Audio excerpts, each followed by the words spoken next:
بسم الله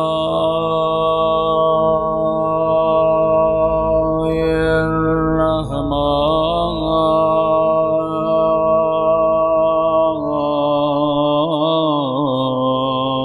الرحيم. سورة الفاتحة. بسم الله الرحمن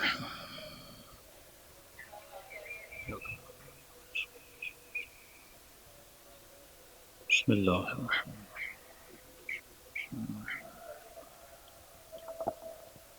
ربنا تقبل منا انك انت السميع العليم. صلوات پڑھیں محمد وعلى محمد.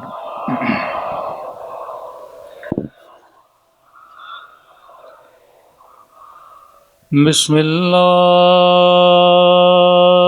الرحمن الرحيم.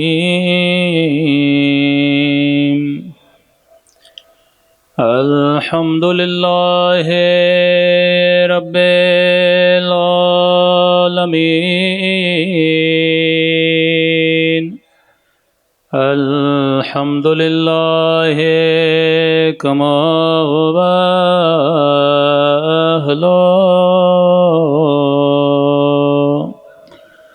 الصلاة والسلام على سيد المرسلين وخاتم النبيين أبي القاسم محمد. اللهم صل على محمد وعلى آله الطيبين الطاهرين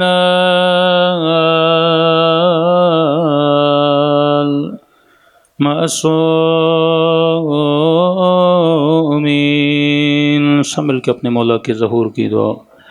اللہم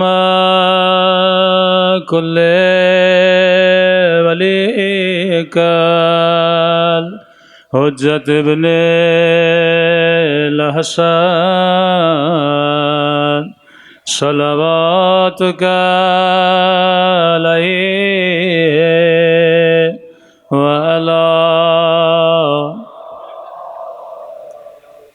فی هذه الساعة وفي كل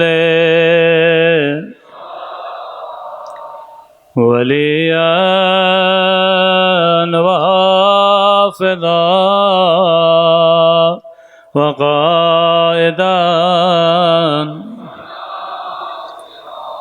ودليلا وعنا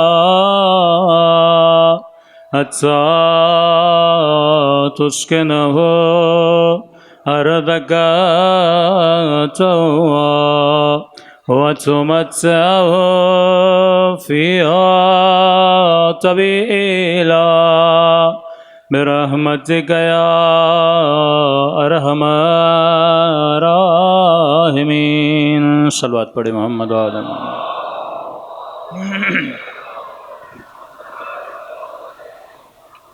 بسم اللہ الرحمن الرحیم. رب اشرح لی صدری ویسر لی امری واحلل عقدۃ من لسانی یفقهوا قولی. اما بعد فقد قال رسول اللہ صلی اللہ علیہ وآلہ وسلم ان الحسین مصباح الہدی وسفینۃ النجات. صلوات پڑھے محمد وعلی محمد.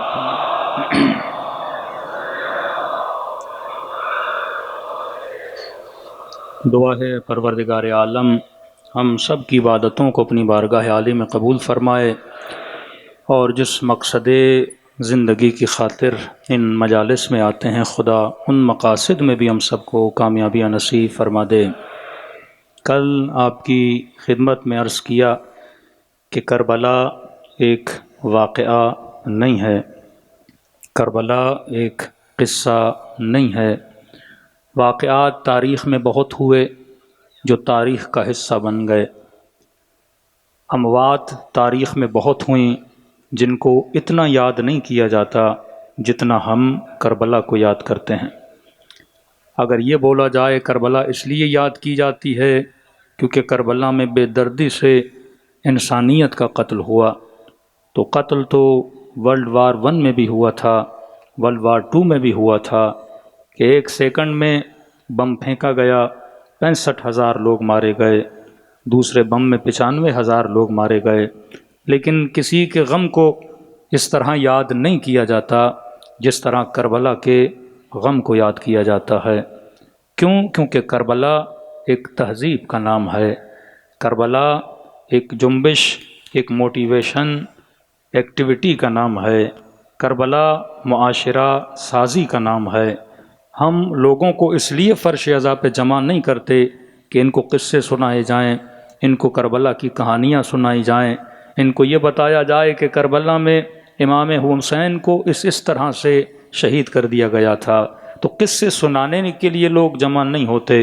دشمن کی کوشش یہ ہے کہ اس کربلا کے واقعے کو صرف اسٹوری اور قصے کی حد تک محدود کر دیا جائے تاکہ اس کے اندر سے وہ ریولیشن، وہ سویلائزیشن، وہ تمدن اور تمدن سازی جس کی کوشش امام خمینی نے بھی کی، اگر انقلاب اسلامی آیا تو کربلا کی وجہ سے آیا، اگر قومیں متحد ہوئیں تو کربلا کی وجہ سے، اگر عراق دشمنوں کے چنگل سے نکالا گیا تو یہ کربلا کے نتیجے میں نکالا گیا۔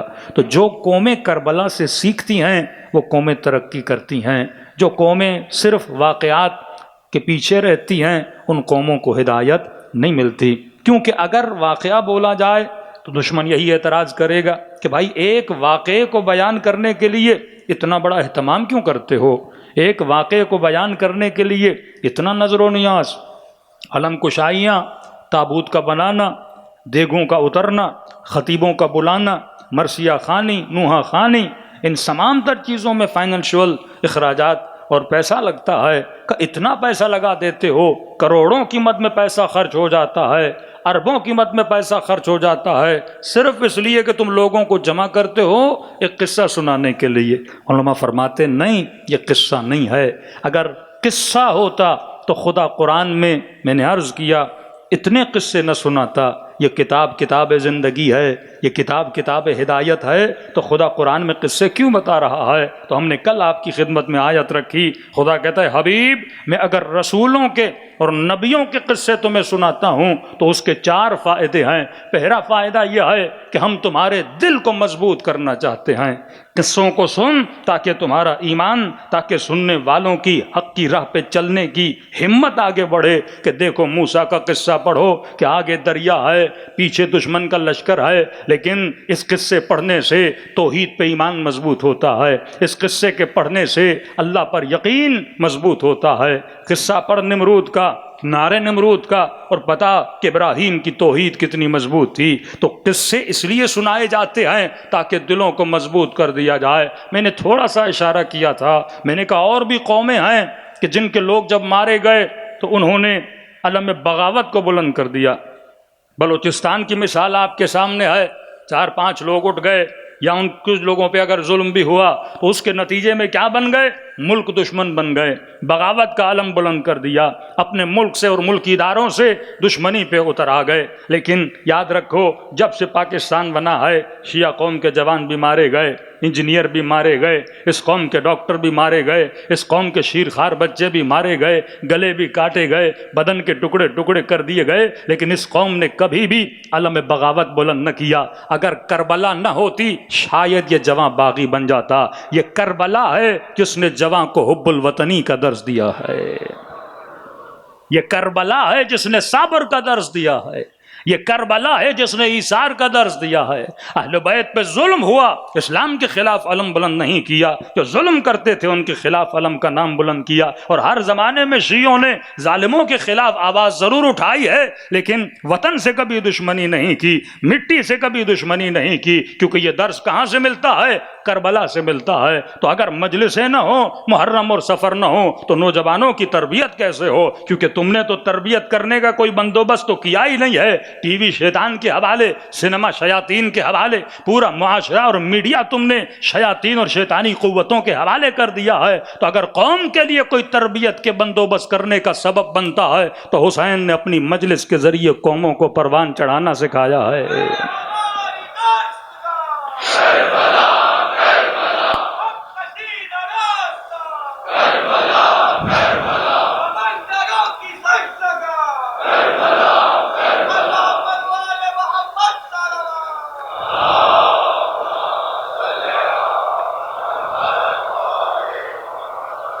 یہاں سیاسی جماعتوں کے لیڈروں کو اگر مارا جاتا ہے فوراً نعرہ بلند ہوتا ہے ہم پاکستان سے الگ ہونا چاہتے ہیں، لیکن ایک ہماری محفل، ایک شہیدوں کی مجلس ایسی بتاؤ جہاں پہ ایسے نعرے مارے گئے ہوں، کیونکہ وفا کا درس ہم نے عباس سے سیکھا ہے، شہادت کا درس ہم نے غازی عباس سے سیکھا ہے۔ یہ مجلسیں بقا کا درس دیتی ہیں، یہ مجلسیں مقام تہذیب ہیں۔ تو کربلا ایک واقعہ نہیں ہے، تو خدا کہتا ہے میں واقعہ اس لیے سناتا ہوں، پہلا درس تاکہ واقعات کو پڑھ کے دلوں کو مضبوط کیا جائے، دوسرا درس ہے حبیب ہم واقعات اس لیے سناتے ہیں تاکہ حق اور باطل کی پہچان ہو جائے۔ ہم مجلسوں میں لوگوں کو واقعہ نہیں پڑھاتے، ہم حق اور باطل کی نشاندہی کرتے ہیں تاکہ بچے بچے کو پتا ہو یزید باطل پر تھا، حسین حق پر تھا۔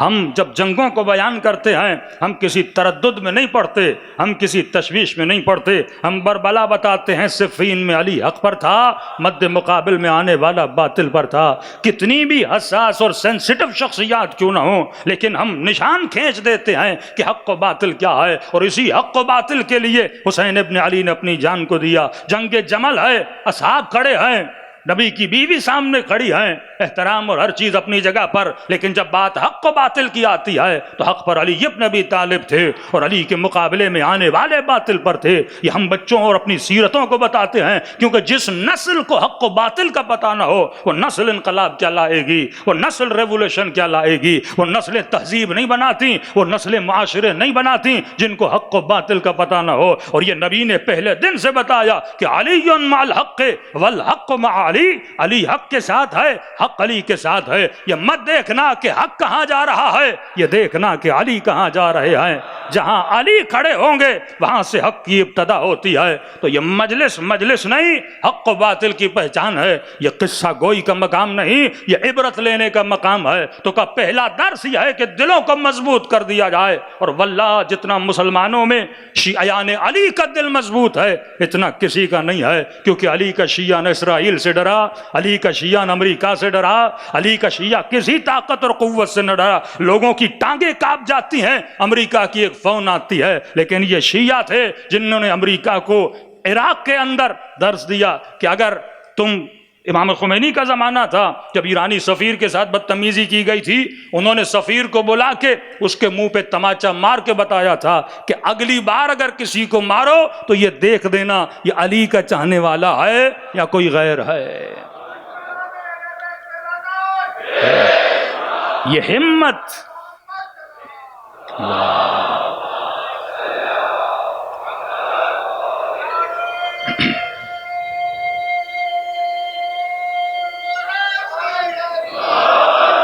یہ ہمت، یہ جرت اگر ہمیں کہیں سے ملی ہے تو علی ابن ابی طالب سے ملی ہے کہ باطل کے سامنے سر جھکانے کا نہیں ہے۔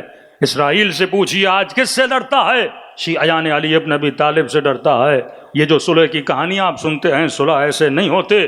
دشمن جب اپنے گھٹنوں پہ آتا ہے تب صلح کی بات کرتا ہے، جب دیکھ لیتا ہے میرا زور اب ان پہ زیادہ نہیں چل رہا تب وہ صلح کی باتیں کرتا ہے۔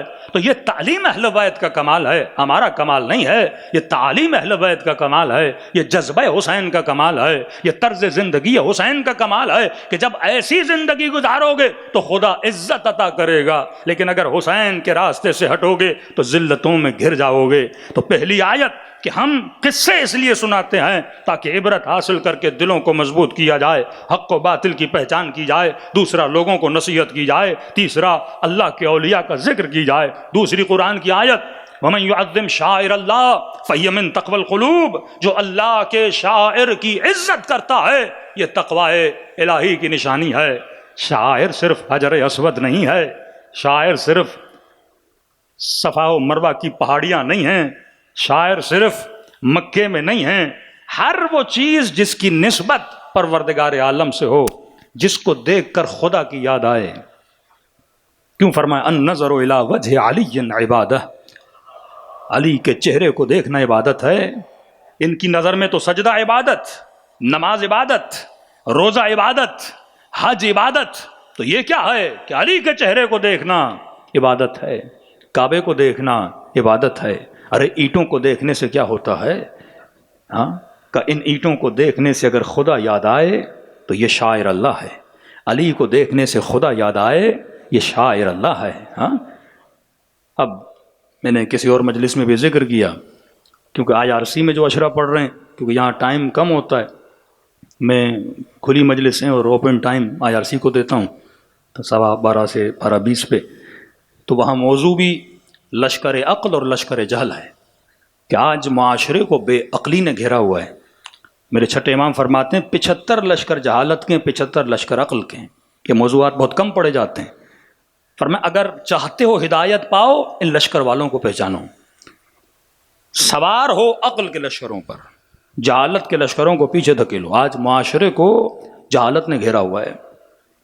انسان جب مکتب سے دوری اختیار کرتا ہے پھر جہالت میں پڑ جاتا ہے۔ تنگ نظری کہ آج اگر کسی سے پوچھا جائے کہ پاکستان کا ایشو کیا ہے، مسائل کیا ہیں، سب بولیں گے مولانا غربت ہے، مہنگائی ہے۔ دیندار بولے گا بے حیائی ہے، بے عفتی ہے، انتشار ہے، سیاسی انتشار، قومی انتشار، تفرقہ وارانہ باتیں، یہ ملکی مسائل ہیں۔ لیکن ایک ٹک ٹاک کے مفتی صاحب ہیں، انہوں نے کہا کہ اگر میں ملک کا وزیر اعظم بن جاؤں، تو پیچھے پوچھا بھائی آپ بنو گے تو پہلا کام کیا کرو گے؟ آپ سے پوچھا جائے بھائی ملک کے وزیر اعظم بنو گے تو پہلا کام کیا کرو گے؟ تو انہوں نے کہا اگر میں ملک کا وزیر اعظم بن جاؤں تو میں سوچ رہا تھا یہ بولیں گے میں رشوت کو ختم کروں گا، میں ظلم کا خاتمہ کروں گا، میں بے حیائی کا خاتمہ کروں گا، بے عفتی کا خاتمہ کروں گا، غریبوں کے لیے گھر بناؤں گا، یتیموں کے لیے یتیم خانے بناؤں گا، محبت اور بھائی چارے کا درس دوں گا، پاکستانیت بڑھاؤں گا، نیشنلزم بڑھاؤں گا۔ اب میرے ذہن میں یہ باتیں چل رہی تھی کیونکہ یہ ملک کے ہاٹ ایشوز ہیں۔ لیکن انہوں نے کہا اگر میں ملک کا وزیر اعظم بن جاؤں سب سے پہلا یہ کام کروں گا میں مزاروں کو گراؤں گا۔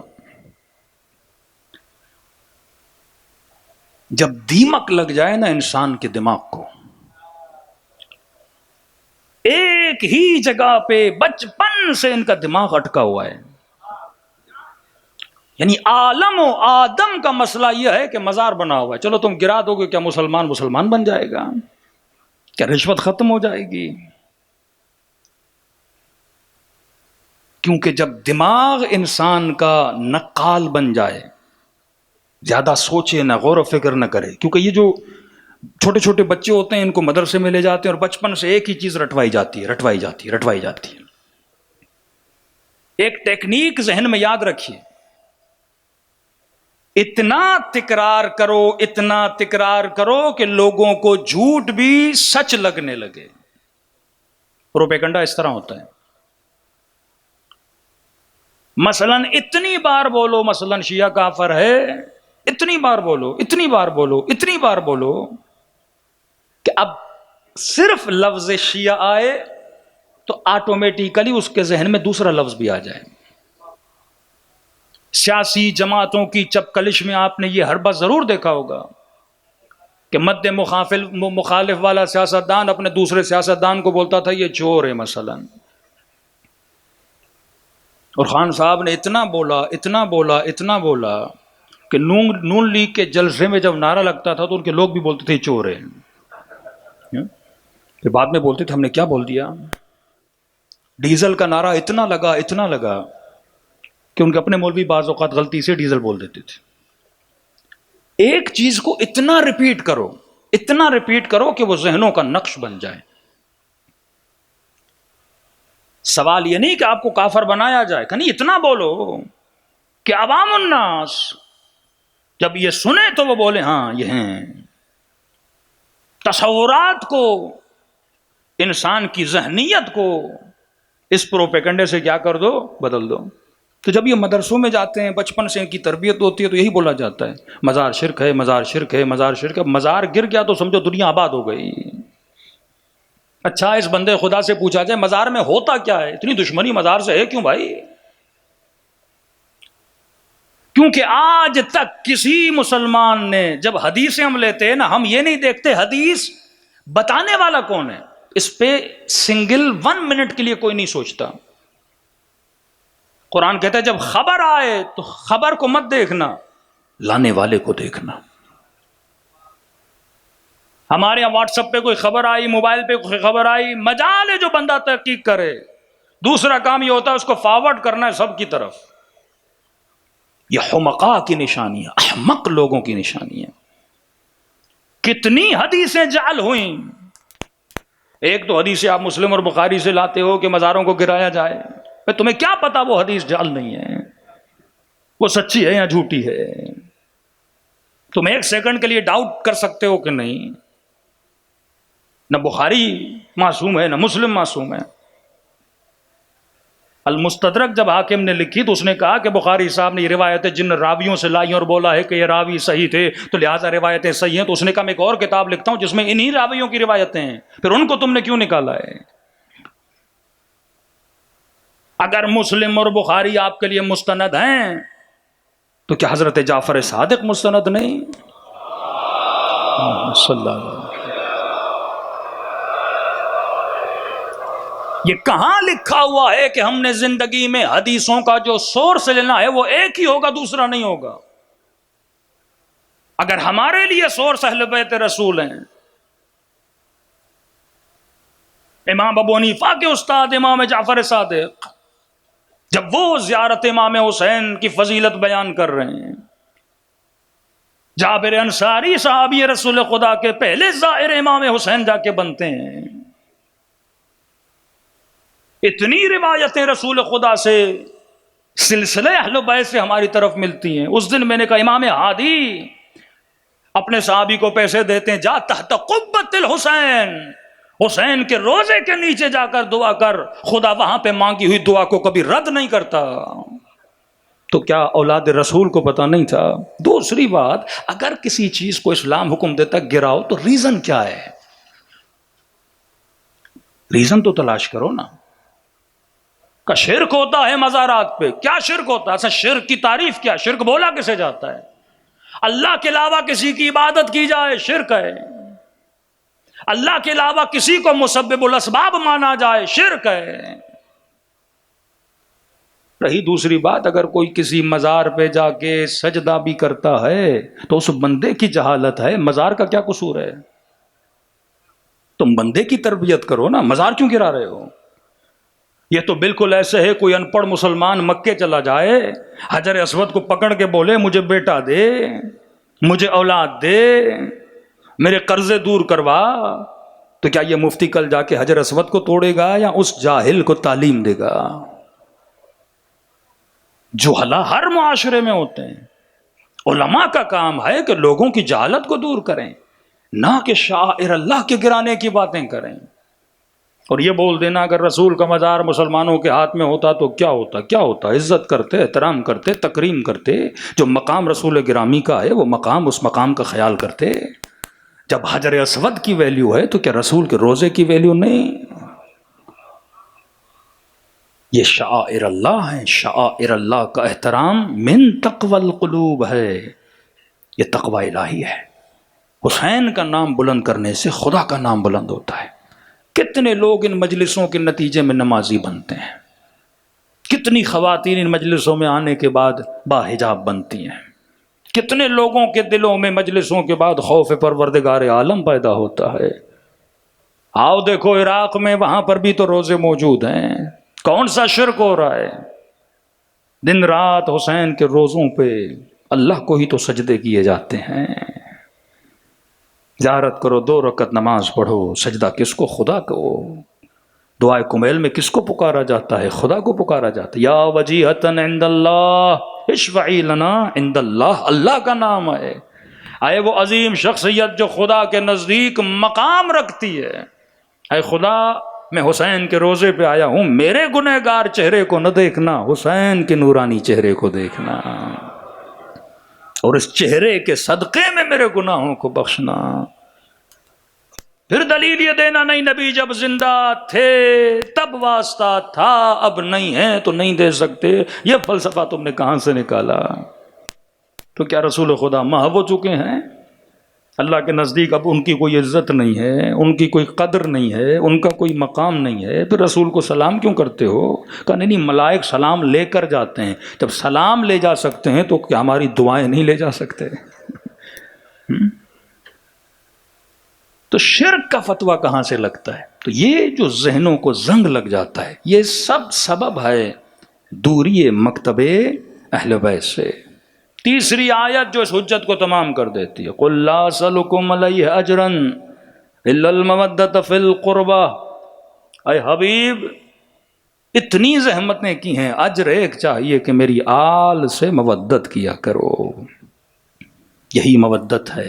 کالے کپڑے پہننا یہ مودت کا درس ہے، گریہ کرنا یہ مودت ہے. عشق جب ہو نا، طاہر القادری صاحب جب پنجاب میں خطابات کرتے تھے، اب ظاہر ہے روتے تو صرف شیعہ ہیں اہل بیت کے غم میں. ایک میں ان کا کلپ دیکھ رہا تھا کہ اس میں ام حبیبہ کا قصہ وہ سنا رہے تھے کہ جب سیدانیوں کا قافلہ بازاروں میں لایا گیا، لوگ پتھر مار رہے تھے، علی کی بیٹیوں کے ہاتھ میں رسیاں تھیں، اور فریادیں کر کے امام زین العابدین کہہ رہے تھے کہ شرم کرو، یہ حرم رسول اللہ ہے، یہ رسول کی بیٹیاں ہیں. تو مجمع میں لوگ چیخ چیخ کے رو رہے تھے، وہ شیعہ نہیں تھے. فطرت کا تقاضا ہے، جب بندے کے دل میں عشق اہل بیت ہوگا وہ آٹومیٹیکلی روئے گا. تبھی بڑی کوشش کرتے ہیں کہ 4 روایتیں بھی اہل بیت کی فضیلت کی نہ پڑھی جائیں، کیونکہ جب پڑھیں گے محبت ہوگی، اور جب محبت ہوں گے کوئی بھی برادر اہل سنت مجلس میں آئے گا، مصیبت سنے گا، روئے گا کہ نہیں روئے گا؟ جب ان کی عورتیں ڈراموں کے لیے روتی ہیں تو کیا حسین کے لیے نہیں روئیں گی؟ فطرت کا تقاضا ہے، ایموشنز انسان کے وجود کا حصہ ہے. جب انسان غم کی بات سنتا ہے تو انسان رو پڑتا ہے. تو مجلس امام حسین کی قصہ نہیں ہے، یہ مجلس زندگی گزارنے کا طریقہ سکھاتی ہے، سلیقہ سکھاتی ہے. تو انشاءاللہ ان چند دنوں میں تھوڑی بہت جو گفتگو رہے گی وہ اسی محور میں رہے گی کہ حسین ابن علی کا طرز زندگی کیا تھا، امام کا طرز زندگی، تاکہ ہم سیکھیں امام حسین نے کس طرح اپنی زندگی کو گزارا ہے. ایک روایت میری نظروں سے گزری جسے معصوم فرماتے ہیں ہم سب اللہ کا سفینہ ہیں. یہ جو میں نے حدیث پڑھی کہ ان الحسین مصباح الہدی و سفینۃ النجات، کہ ہم سب اللہ کا سفینہ ہیں، لیکن فرمایا سفینۃ الحسین، حسین کی کشتی ہم سب کی کشتیوں سے بڑی ہے، اوسعھا، کیونکہ مکتب امام جعفر صادق میں بندہ پروان چڑھ سکتا ہے.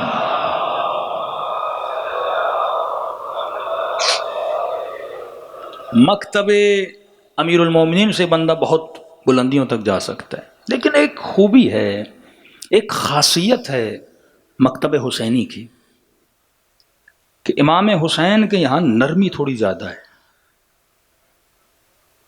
لمحوں میں اور بخشا جاتا ہے. ہمارے استاد مثال دیتے تھے جس طرح گاڑی کار واش کے اندر جاتی ہے نا، تو یہ نہیں کہ گاڑی ساری نہ دھل جائے، آٹومیٹک جو کار واش ہوتا ہے تو ایسا نہیں گاڑی کا دروازہ رہ جائے گا، نہیں، جب پانی برستا ہے تو پوری گاڑی کو دھو دیتا ہے. کہ حسین کی مجلس میں جب کوئی آتا ہے تو یہ مجلس اس کے وجود کی برائیوں کو دھو دیتی ہے. کوئی بھی نہیں جو اس مجلس سے بچ کے نکلے، نہیں، اثر ہوتا ہے مجلس کا. اب زندگی اہل بیت کے 3 حصے آپ تقسیم کر سکتے ہیں. پہلا حصہ اہل بیت کی زندگی کا جو ان کا ذاتی حصہ ہے، جس سے ہمارا اتنا لینا دینا نہیں ہے. مثلا وہ امام ہیں، اب میں امام تو نہیں بن سکتا، وہ معصوم ہیں، میں معصوم تو نہیں بن سکتا. وہ صاحب اعجاز الہی ہیں، معجزے کرتے ہیں، میں تو معجزہ نہیں کر سکتا. وہ حامل علم اللہ ہے، علم لدنی رکھتے ہیں، میں تو نہیں رکھ سکتا. ہاں یہ ہے تھوڑی بہت ان کے علوم سے، ان کے معجزات سے میں کرامتیں حاصل کر سکتا ہوں، جس طرح سلمان نے کی، جس طرح میثم تمار. لیکن یہ عمومی نہیں ہے کہ ہر بندہ. میثم تمار غالباً 17 دن واقع کربلا کے پہلے یا 27 دن، دقیق مجھے یاد نہیں ہے، شہید کر دیے گئے تھے. اور جب نکل رہے تھے تو راستے میں انہوں نے جناب مختار کو دیکھا اور فرمایا مختار تو حسین کے قتل کا بدلہ لے گا. اور فرمایا مختار جس حاکم کو تو گرائے گا اسی حاکم کو بھی تو قتل کرے گا. اب شہادت امام حسین سے پہلے جناب میثم خبر دے رہے ہیں. یہ علم ہے، یہ خواص کو ملتا ہے، سلمان جیسے، میثم جیسے، حبیب جیسے، ابوذر جیسے لوگوں کو ملتا ہے، ہر کسی کو نہیں ملتا. ایک تو اہل بیت کا ذاتی پہلو جو صاحب علم، صاحب اعجاز الہی. دوسرا اہل بیت کا پہلو، دوسرا پہلو ہے وہ کپڑے کون سے پہنتے تھے، وہ کس برتن میں کھاتے تھے، ان کی سواریاں کیا تھیں. اس سے بھی میرا اتنا زیادہ کنیکشن نہیں ہے. بھائی رسول خدا مثلا گدھے پہ چڑھتے تھے یا گھوڑے پہ چڑھتے تھے، اور آج مسلمان بولے کہ میں بھی گدھا رکھوں گا، میں بھی گھوڑا رکھوں گا.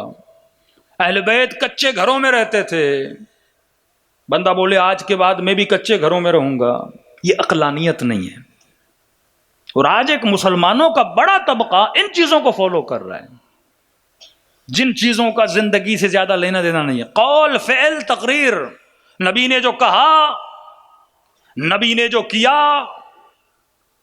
اور نبی نے اگر کسی کام کے لیے بولا ہمیں، مثلا ایک بندہ کوئی کام کر رہا تھا، نبی نے اسے ٹوکا نہیں، روکا نہیں، وہ کام بھی میرے لیے کرنا عیب نہیں ہے. کل کو یہ بولے آپ یہ کام کیوں کر رہے ہیں، ہم بولیں گے رسول کے سامنے ہو رہا تھا اور رسول نے روکا نہیں. اب یہ کیا کرتے ہیں، فعل رسول میں کہتے ہیں رسول نے جو کیا. بھائی ہر بندہ اپنے زندگی کے کام اپنے ماحول کے حساب سے کرتا ہے. نبی کے زمانے میں اتنی ٹیکنالوجی نہیں تھی، زیادہ وہ سوتری والے کپڑے پہنتے تھے، موٹے موٹے دھاگوں والے. اب مسلمان کہے کہ نہیں، میں کارخانے والے کپڑے نہیں پہنوں گا، میں ویسے ہی کپڑے پہنوں گا. مولا علی کے زمانے کی جوتیاں اور تھیں، اب بندہ بولے نہیں اس زمانے میں بھی میں ویسی ہی جوتی پہنوں گا. اس زمانے میں شیشے کے برتن، مثلا اسٹیل کے برتن، مثال دے رہا ہوں، نہیں ہوتے تھے. لوگ مثلا مٹی کے برتنوں میں پانی پیتے تھے. اب بولے کیونکہ میرا رسول مٹی کے برتن میں پانی پیتا تھا تو لہٰذا میں بھی مٹی کے برتن میں پانی پیوں گا. اور مقام تعجب یہ ہے برتن مٹی کا ہوتا ہے. امامے میں بھی کہتا ہے نقل نبی کی کروں گا، بالوں میں بھی بولتا ہے نبی کے بال بڑے تھے بڑے رکھوں گا. ایسی تو نے کیوں لگایا ہے، کیمرے کے سامنے تو کیوں بیٹھا ہے، کمپیوٹر تو کیوں استعمال کر رہا ہے، یہ تو نبی نہیں کرتا تھا. ہاں بڑی بڑی گاڑیوں میں تو کیوں سفر کرتا ہے.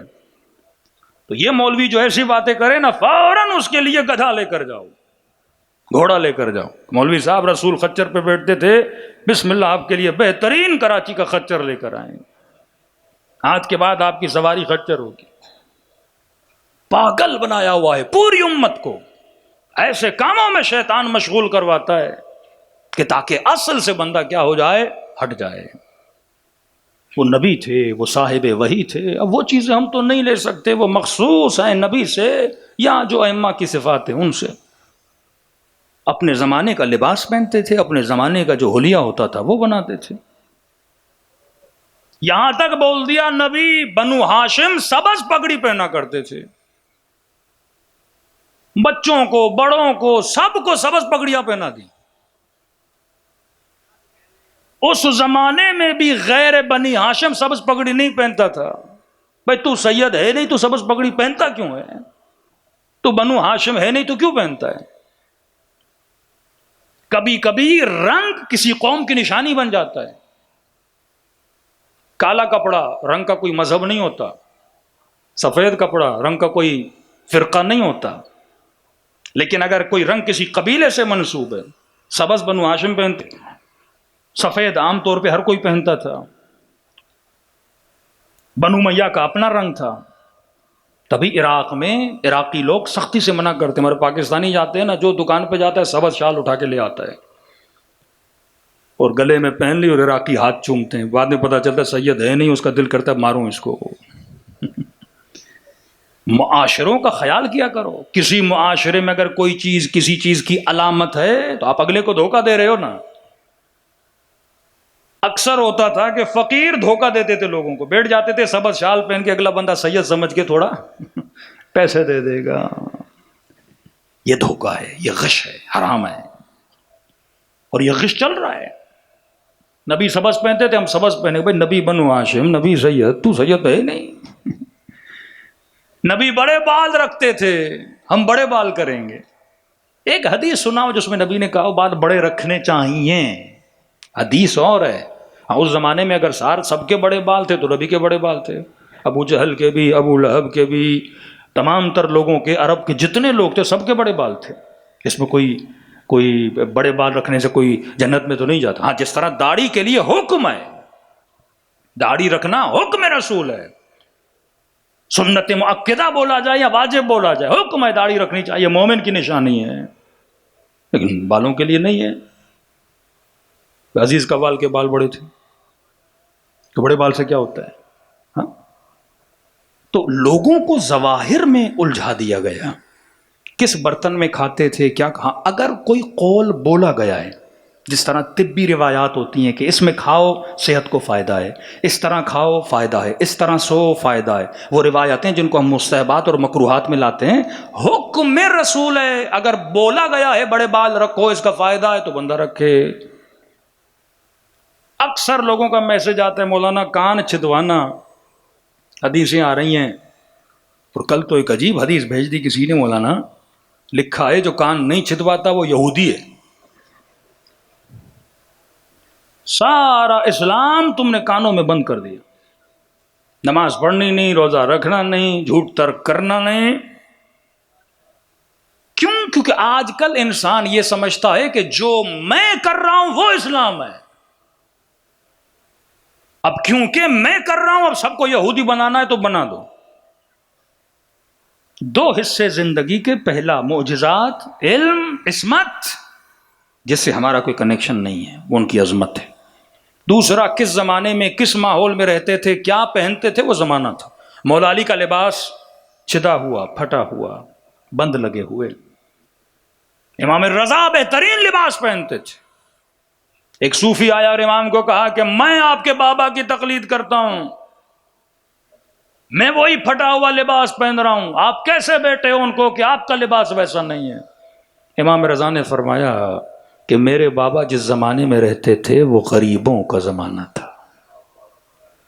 جب تم غریبوں کی ملت میں رہتے ہو تو لباس ان جیسا ہونا چاہیے. میرے زمانے میں مسلمانوں کے حالات بہتر ہو گئے ہیں, سارے بہترین لباس پہنتے ہیں, لہٰذا میں بھی ویسا لباس پہن رہا ہوں. تو زمانے کو دیکھ کے چلنا. تیسری چیز ہے جو ہر کسی کو سیکھنی چاہیے, وہ رسول کی ہو, اہل بیت کی ہو. اسے کہتے ہیں زندگی میں اہل بیت کے بتائے ہوئے اصول. عفت اصل ہے, حیا اصل ہے, غیرت اصل ہے. اصول بتا دیا, کپڑے پہننے ہیں جو پہننے پہنو, اصل یہ ہے لباس سے حیا ہونا چاہیے. اصل بتا دیا. اب بندہ کوئی بھی کپڑے پہنے, وہ عراقیوں والے ہوں, پاکستانیوں والے ہوں, کسی کے بھی ہوں, حیا والے ہونے چاہیے. پھٹا ہوا نہیں ہونا چاہیے, جسم نظر نہیں آنا چاہیے, نازک اتنا نہیں ہونا چاہیے کہ بے حیائی پھیلے. جو لباس پہننا پہنو, لباس سے حیا ہو. لباس کا کوئی دین تھوڑی ہوتا ہے, رسول کا یہ لباس تھا تو لہذا یہ دیندار لوگوں کا لباس ہے, نہیں. لباس سے حیا ہونا چاہیے. اصل بتا دیا. اب اصول کے گرد اگر زندگی گزارو گے تو کامیاب ہوگے. کتنے خوبصورت ترین کلام میں فرمایا کہ مثلی لا یبایع مثل یزید, حسین جیسا. یہ اصل بتا رہے ہیں کہ کسی فرد کی دشمنی میں جملہ نہیں ہے, اصل ہے, بنیاد ہے, قانون ہے, لا ہے. بس اس روڈ پہ 70 کی سپیڈ سے جانا ہے, اب سب کے لیے, گاڑی کوئی بھی ہو, کچھ بھی ہو, اصل بتا دیا, قانون بتا دیا.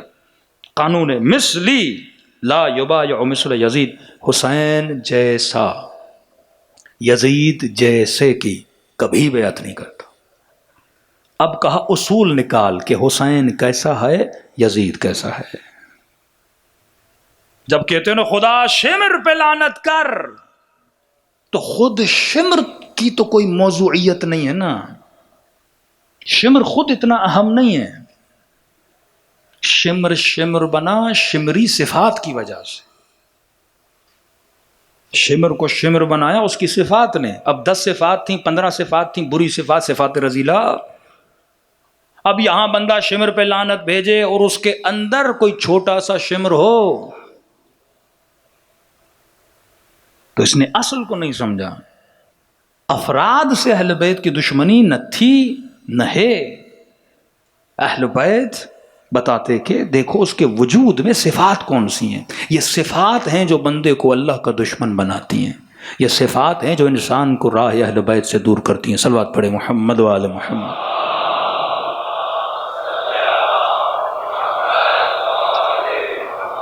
وَأَجِّلْ فَرَجَهُمْ، ڈیلی ہم آتے ہیں، سارے نوٹس ہمارے رہ جاتے ہیں، ٹائم اتنا کم ہوتا ہے، تو انشاءاللہ تفصیلی مجالس IRC میں ہوں گے، کیونکہ انتظامیہ کے بھی یہ کہنا ہے کہ مولانا کیونکہ بعد میں آنے والے خطبہ اور سلام ساری چیزیں ہوتی ہیں، انتظامات ہوتے ہیں، تو لہذا ٹائم پہ ممبر چھوڑنا ہوتا ہے۔ آئیے دلوں کو ابا عبداللہ الحسین کی طرف لے جائیں۔ جتنی زندگی حسین جیسی ہوگی اتنا انسان حسینی بنتا ہے۔ عجیب روایت تھی، فرمایا اگر حسین کی زیارت کو نہیں آ سکتے تو اگر تمہارے شہر میں کسی عالم کی، کسی زاہد کی، کسی متقی کی، کسی بہترین عزادار کی قبر ہے، اس کی قبر کی جا کر زیارت کرو، خدا تجھے زیارت حسین کا ثواب دے گا۔ ہاں، اللہ کے دربار میں کنجوسی نہیں ہے، تو جتنا چاہے اپنے مقام کو بلند کر سکتا ہے۔ فرمایا خلوص دل سے میرے حسین کو کوئی بھی سلام کرے، خدا اسے ثواب زیارت حسین نصیب کرتا ہے۔ السلام علی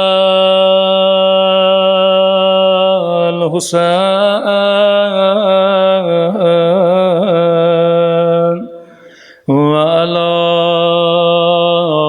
علی ابن الحسین وعلی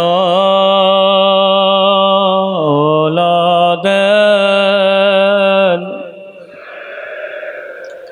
وعلی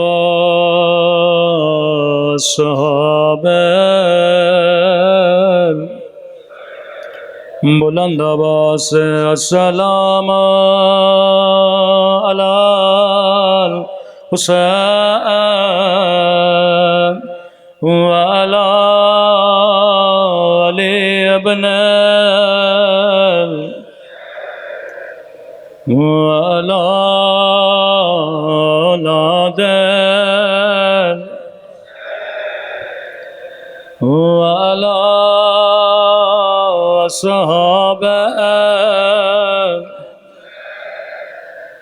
میرا سلام جلتے ہوئے خیموں پہ،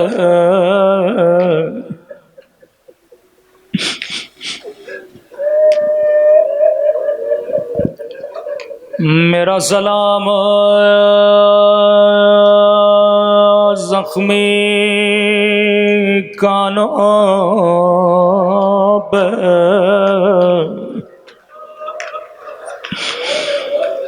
میرا سلام ان ننھے سے رخساروں پہ جن کا رنگ بدلتا رہا۔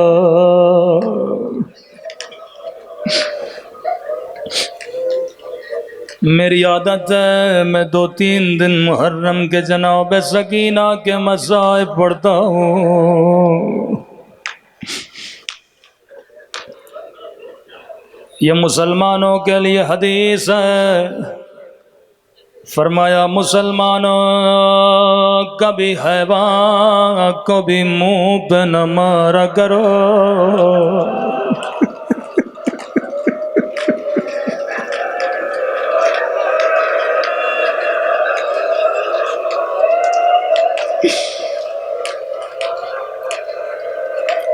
اللہ جانے آپ کے ذہن کہاں کہاں پہنچ گئے.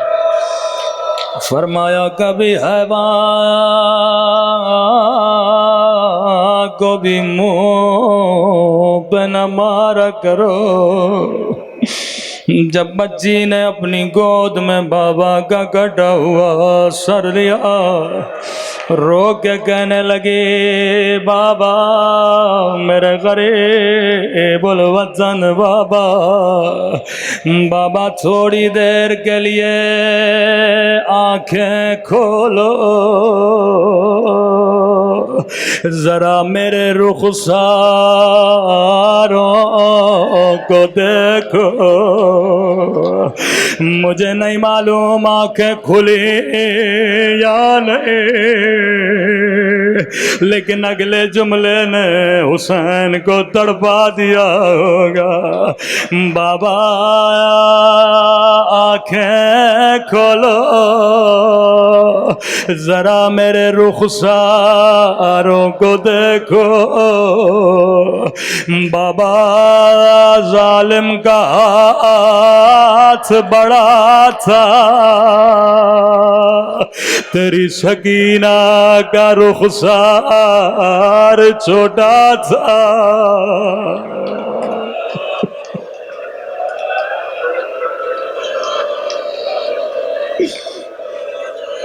اے خدایا تجھے سکینہ کے زخم رخساروں کا واسطہ بس ایک سلام پڑھوں گا زحمت تمام کروں گا. اب یہ جملہ میرا نہیں امام زمانہ کا جملہ ہے. زیارت ناہیہ میں فرماتے آئے میرا سلام ان ننھے سے رخساروں پہ اور جن کا رنگ بدلتا رہا یہ نہیں کہ بدل گیا بلکہ بدلتا رہا. کبھی شمر کے تماچوں نے رنگ نیلا کیا کبھی ظالم کے تماچوں نے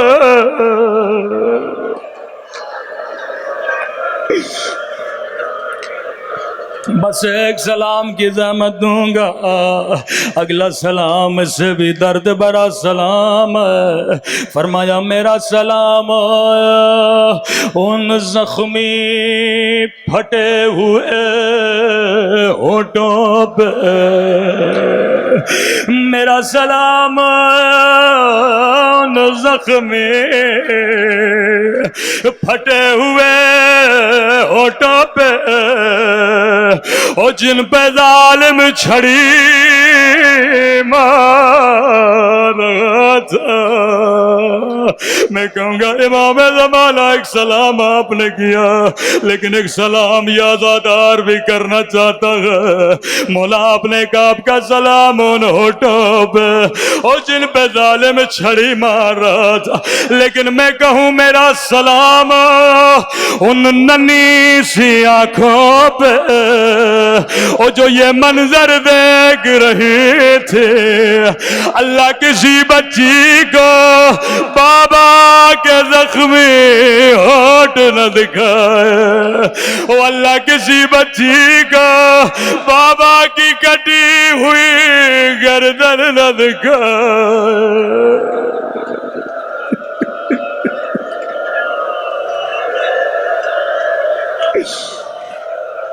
اللہ کسی بچی کو بچپن میں یتیم نہ کرے. اے خدا تجھے سکینہ کا واسطہ ہمارے مولا اور آقا امام کا ظہور فرما. قبر و قیامت میں شفاعت حسین نصیب فرما. اے خدا ہم سب کو عاقبت بخیر نصیب فرما. اس گریے کو، اس ماتم کو اپنی بارگاہ عالی میں قبول فرما. ربنا تقبل منا انک انت السمیع.